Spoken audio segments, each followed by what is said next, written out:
सभी मनोकामनाएं पूर्ण करने वाले और जीवन में सुख समृद्धि लाने वाले रविवार व्रत की कथा इस प्रकार है। प्राचीन काल में एक नगर में एक बुढ़िया रहती थी।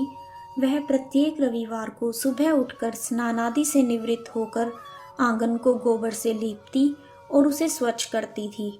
उसके बाद सूर्य भगवान की पूजा करती थी और भोजन तैयार कर भगवान को भोग लगाकर ही स्वयं भोजन करती थी।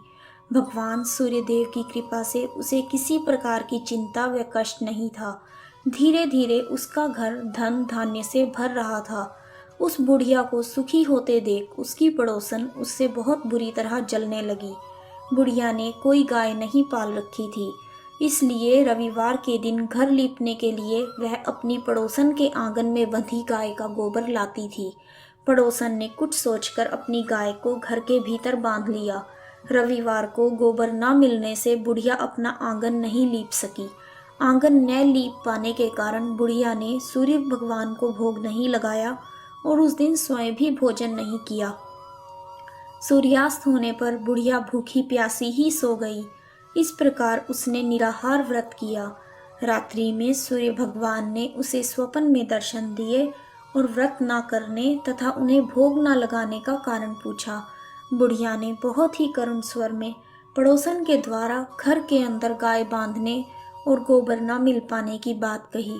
सूर्य भगवान ने अपने भक्त की परेशानी का कारण जानकर उसके सब दुख दूर करते हुए कहा, हे माता, हम तुमको एक ऐसी गाय देते हैं जो सभी इच्छाएं पूर्ण करती है। क्योंकि तुम हमेशा रविवार को पूरा घर गाय के गोबर से लीपकर भोजन बनाकर मेरा भोग लगाकर ही स्वयं भोजन करती हो, इससे मैं बहुत प्रसन्न हूँ। मेरा व्रत करने व कथा सुनने से निर्धन को धन और स्त्रियों को पुत्र की प्राप्ति होती है। स्वप्न में उस बुढ़िया को ऐसा वरदान देकर सूर्य भगवान अंतर्ध्यान हो गए। प्रातःकाल सूर्योदय से पूर्व उस बुढ़िया की आंख खुली तो वह अपने घर के आंगन में सुंदर गाय और बछड़े को देखकर हैरान हो गई। गाय को आंगन में बंधा देखकर उसने जल्दी से उसे चारा खिलाया। पड़ोसन ने उस बुढ़िया के आंगन में बंधी हुई सुंदर गाय और बछड़े को देखा तो वह उससे और अधिक जलने लगी। तभी गाय ने सोने का गोबर किया। गोबर को देखते ही पड़ोसन की आंखें फट गई। पड़ोसन ने उस बुढ़िया को आसपास न पाकर तुरंत उस गोबर को उठाया और अपने घर ले गई तथा अपनी गाय का गोबर वहां रखाई। सोने के गोबर से पड़ोसन कुछ दिनों में ही धनवान हो गई। गाय प्रतिदिन सूर्योदय से पूर्व सोने का गोबर किया करती थी और बुढ़िया के उठने से पहले पड़ोसन उस गोबर को उठाकर ले जाती थी। बहुत दिनों तक बुढ़िया को सोने के गोबर के बारे में कुछ नहीं पता चला। बुढ़िया पहले की तरह हर रविवार को भगवान सूर्यदेव का व्रत कर रही थी और कथा सुन रही थी। लेकिन सूर्य भगवान को जब पड़ोसन की चालाकी का पता चला तो उन्होंने तेज आंधी चलाई। आंधी का प्रकोप देखकर बुढ़िया ने गाय को घर के भीतर बांध दिया। सुबह उठकर बुढ़िया ने सोने का गोबर देखा तो उसे बहुत आश्चर्य हुआ। उस दिन के बाद बुढ़िया गाय को घर के भीतर ही बांधने लगी। सोने के गोबर से बुढ़िया का घर कुछ ही दिनों में धनवान हो गया। उस बुढ़िया के धनी होने से पड़ोसन बुरी तरह जल भुनकर राख हो गई। जब उसे सोने का गोबर पाने का कोई रास्ता नहीं सूझा तो वह राजा के दरबार में पहुंची और उसने राजा को सारी बात बताई। राजा को जब बुढ़िया के पास सोने के गोबर देने वाली गाय के बारे में पता चला तो उसने अपने सैनिक भेजकर बुढ़िया की गाय लाने का आदेश दिया। सैनिक उस बुढ़िया के घर पहुंचे। उस समय बुढ़िया सूर्य भगवान को भोग लगाकर स्वयं भोजन ग्रहण करने वाली थी। राजा के सैनिकों ने गाय को खोला और अपने साथ महल की ओर ले चले। बुढ़िया ने सैनिकों से गाय को न ले जाने की प्रार्थना की।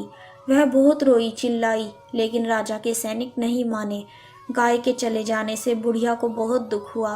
उस दिन उसने कुछ नहीं खाया और सारी रात सूर्य भगवान से गाय को पुनः प्राप्त करने हेतु प्रार्थना करने लगी। दूसरी ओर राजा गाय को देखकर बहुत खुश हुआ। अगले दिन सुबह वह जैसे ही उठा सारा महल गोबर से भर गया और वह घबरा गया। उसी रात भगवान सूर्यदेव उसके सपने में आए और बोले, हे राजन, यह गाय वृद्धा को लौटाने में ही तुम्हारा भला है। रविवार के व्रत से प्रसन्न होकर मैंने उसे यह गाय दी है। सुबह होते ही राजा ने वृद्धा को महल में बुलाकर बहुत सारा धन सम्मान दिया और उसकी गाय लौटा दी और क्षमा मांगी। उसके बाद राजा ने पड़ोसन को दंड दिया। इतना करने के बाद राजा के महल से गंदगी दूर हो गई। उसी दिन राजा ने राज्य में घोषणा करवाई कि सभी स्त्री पुरुष रविवार का व्रत किया करें। रविवार का व्रत करने से सभी लोगों के घर धन धान्य से भर गए और चारों ओर खुशहाली छा गई। सबके शारीरिक कष्ट दूर हो गए। इस प्रकार जो भी व्यक्ति रविवार का व्रत करता है उसके समस्त कष्ट दूर होते हैं और वह जीवन में सफलता प्राप्त करता है।